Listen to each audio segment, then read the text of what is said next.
Yo guys, welcome back to the Safe Pod podcast. Me remaining your speaker, Okezie Daniel, and it's an amazing opportunity to have you guys listen to my podcast again. As I promised on the last episode, I'll be having a guest, right? So yes, let's jump right into it. Here with me is a friend, a minister, an artist, man filled with wisdom, one and only Philemon. Hi, Daniel. Hi Philemon, welcome back to the Safe Pod. I'm so excited to have you here. I'm excited to be here as well, yeah. Let your face show, look at it. I'm excited, yeah. So Philemon here will be talking on peer pressure and validation. He will give us experiences, he will give us... Okay, so let's just jump right into it. Let me stop leaving you guys on cliffhangers. Yeah. So Philemon, what do you think about, or what do you think on peer pressure and validation? What do you think? Just give us like insight on peer pressure. What do you think about it? Okay. So first of all, what is peer pressure? Okay. Before we jump right into anything, we need to understand what peer pressure is. And trust me, anything that is going on with the youth now, I think peer pressure has, the highest like influences their decision, the youth's decision, in the sense that youth these days want to get validations from friends. True. They want to belong in the cycle. They believe if they are not in that cycle, they are not fulfilling purpose. Let me put it like that. Okay. So most times they get influenced to do things that naturally they won't want to do. So peer pressure, when we talk about peer pressure is you doing things that it is not naturally, it is not your core value, but because you want to please people, you want to please your friends, you decide to do them. So for example, fraud is not in your core value as a Christian. Okay. Right? It is not your core value, right? I mean, we are Daystar members. Sorry, we are not a Daystar member, right? So doing fraud is not, but because you have friends that, you have these friends that are big boys, use the latest, iPhones and all. And you want to belong in that circle. You want to get approval, validations from them. You imbibe that value into your values, right? Naturally, it is not in your value. Naturally, it is not something you do. But because you want these people to see you as, okay, yes, I'm a big boy too now. Yeah, I'm a teenager. So, with what you said now, I'm a teenager. Okay. I'm a young adult. I'm not a teenager, yeah. It's what you said. Everybody always says obviously you get pressurized into doing this kind of thing. It's not easy. So is there any way you can make it easier for us? Because obviously I won't just wake up one morning if I'm not being pressurized to. I might not have the sense of direction or the urge. Okay, let's talk about being a Christian. I'm not a Christian yet. Yeah. So basically I'm not a Christian now. And I'm trying to help myself from being pressurized into doing different things because my circle also plays a big role. Yeah. So my circle does, let's say, illegal things. They do random things that are not nice. Okay. But I'm being pressurized to do it. I'm not a Christian. I don't know anything about it. So is there any advice you can give me? All right. So the first thing I want every teenager out there to do is look at yourself and don't be greedy. Let me put it like that. Be contented with what you have. I'm sorry, but in this economy, it's not that easy. It's not that easy. It's not that easy. But I'm going to give you an example. Sure. My life experience, right? Okay. When I was a teenager, a very young, but I think I was at the age of 13. That was when Android came out. And when Android came out, when Android came out, my cousin and myself, we wanted to get Android. Now, naturally, I don't even care. I have nothing. I don't like. Not like I don't like gadgets, but I wasn't interested. I never knew Android came out. My cousin was always talking about it because whenever he goes to school, he sees people with, he also wants to be in that circle. Yes. So now this was what he told me. He said, we were looking for money to Philemon. And I know, okay, let's buy it. Do you know what? Somebody wants to sell a second hand. It came to me and was like, a man wanted to sell second hand. The man stays in the environment. And he's like, he wants to sell a second hand Android. And we struggled. Long story short, funny enough, I wanted to scam my mom because I was staying in Jos. My mom was in Lagos. I'm not going to lie. I was going to scam my mom. I called my mom and I was like, Mom, since I need money for that, I need money for this. Hoping my mom would send something like, now send me like that kind of 30, 50K, so we were trying to like gather so the wait, money. both of you will share the Android phone. We'll be sharing it. To So share what? he's going to, you know, we are going to change his SIM whenever we want to make calls and use the phone. We're just going to share. We will just share it, right? Wow, He wanted us to get it. Just having phone your name. That's it. Long story short, we didn't get the phone. Guess what? I got Android when I didn't expect I was going to get Android. I traveled after my junior WAEC or something, and I saw the phone. I went to my auntie's place and I saw this phone. I'm like, what is this phone do here? They said this phone, we bought it new and it stopped working in how many weeks? And I held the phone, and in less than 3 days of me holding the phone, and the phone started working. That was how I got my Android. Hooray. Countless times things like that has actually happened to me. I've experienced things like that. So one of the things I do for myself is I don't worry. So when I see people here and there, you know, using the latest things, I don't worry about it. But you know, this kind of everybody now is doing something. Everybody is doing, does not mean I have to do. See, your time, don't be programmed. You can't run. You can't be faster than the one who created time. He's God. So he has already orchestrated your destiny. He's already planned. Don't be amazed that you getting a brand new phone as little as iPhone 16 is. Like, what is iPhone 16? Anybody can get. It's already planned by God that okay, by this time Daniel should get iPhone 16. Amen. Do you get? So if you now want to do, I want to get it, by all means, it becomes something else.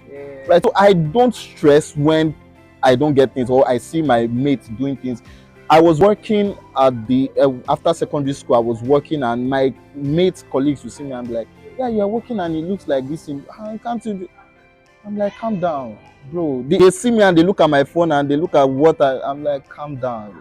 You are working." And but guess what? The same people see me now and they can't. It's the truth. There is time. So yes, pressure will come. I'm not trying to say pressure will not come, but pressure will come. Now the thing is just remain calm. Your time will come. Okay. And when it comes, it will loud past the one way they did do now. Sharp. You get? Sharp. Okay, now that that's been stated, I feel I should emphasize on this point. He's trying to say we should not always rush things. Yeah, don't rush. Life has its own time and plan for everything. You can't run faster than your time. Yeah. But I also feel for these guys, let's say Yahoo boys now, they have a poor background, and then in their mind, they're already like, let's just make money, live this lifestyle, get everybody out of this kind of thing. So what do you advise for this kind of thing? See, they are not the only one that is coming from a poor background. I didn't come from a rich family. I'm not coming from a rich family. But there is a determination and there's a vow that if I'm not coming from a rich family has to come out of me. That does not mean I'm going to do it in doing fraud. I'm not going to make my money doing fraud. I have to make my money in a legit, clean way. That I can stand in the midst of youth, young adult, and brag and be like, okay, yes, this is how it all happened. Nobody comes and tell you that, oh, I'm doing this because I came from a poor background. The person is just trying to create excuses, right? Because there are other legit ways to make money and make it real big. Thanks to the internet. I mean, you are doing this. Can't you do Yahoo? I can't do both. Yeah, but you decided to do this. I mean, trust me, come next 5 years with this consistency, you'll be surprised what God is going to do with all of this. Sure, you get. So no, don't allow anybody to say that excuse. I'm coming from a poor. It's a lie. All of us broke. We were once poor. I also feel identity crisis plays a big role, whereby many of us don't know who we are. Okay. So we just get influenced into doing whatever we have to do, whatever they tell us to do, because we don't really know our background. This is why people always emphasize on religion. And aside from this religion, many of us are not opportunity to be in a good religion or something, because many of us we have different kind of thoughts. Some people have been hurt by church now, they don't even believe in churches again. But at the same time, can we speak a little bit on identity crisis? Because I did my research and I found out that one of these things that causes all this peer pressure and validation thing, we tend to seek what we don't have or what we are looking for in other people. Because we don't know who we are ourselves. We can't please our own selves for these guys. As I was saying, you can't have we always feel the need to collect validation from other people because we can't make our own decisions. Many of us can't please ourselves. We don't even know what makes us happy or what will make us angry. At this point, we're just living the life of, let me just live my life, Jerry. Any trend that comes out, I follow. Many of us don't know what works for us. Like, do you get the picture I'm trying to paint? I get. And the biggest mistake anybody will make is to live someone else's life. So what do I mean? So you are living someone else's life. That is, you don't know who you are. You don't know your own purpose. You are living someone else's purpose. So somebody comes and sell their purpose to you. You know, all these peer pressure guys, all these guys that come and pressure you to do things, is because they are trying to sell their own life to you. And you will buy it because you feel like, okay, if you are not doing what they are doing, you are not fulfilling purpose. Yeah. I see. Right. So they sell it to you. Yeah. They sell it to you. When it comes to the first thing, you, like you said, you need to know who you are in Christ, know who you are, know what you are called to do. See, and let's not lie. And let's not lie. Some people are called to be real. Which word should I use now? I don't want to. let me just keep that. Let me keep that. Yeah. Right, but the truth is, the first thing you need to know is do for yourself is, if you want to be free from peer pressure, know who you are, then make sure you are working in your purpose. I don't think anybody can come and pressurize you. There is nothing. Was there ever any time you feel that pressure? Maybe school or something? So I'm going to share this. I think this is the first time I'm going to share this. I know you have shared it. We are lucky. So when I was God saved me. This is a testimony. God saved me from peer pressure. And funny enough, it was recently I realized that I was saved from peer pressure. Wow. At the age of 8, I have friends who were already picking, the crumbs, or should I call it crumbs? When people smoke, ash. Even the ash. When people smoke, some of them don't, it does not. So the remaining this thing, the remaining stick, they pick it up and light it and smoke. So I have friends who do that, and at the age, I remember, I think it's 8, 9, 10. I traveled to the village, and I was working in the night to the house. Everybody was gathered in our village now. Everybody was gathered outside, turned on the gen, we were all watching movie. Then I saw some of my uncles who smoked just passed with their car and they threw the cigarette away. Guess what? I picked it. Okay. Now, why did I pick it? It was because somebody, my friends, already said they picked this and light it up and smoke. So what God did for me was, God knew that, man, if this guy stays in Lagos, so what he did was, after my primary school, immediately he took me, right? Because trust me, this time, like at this stage of my life, I just believe that it was God that took me to Jos. So I stayed with my uncle, who is a retired military officer. He's late now. He died last 2 weeks or so. May so rest in peace. And dear, I can't do anything with him. I can't do such with the military officer. Do you want to do front job of your day? I can't do that.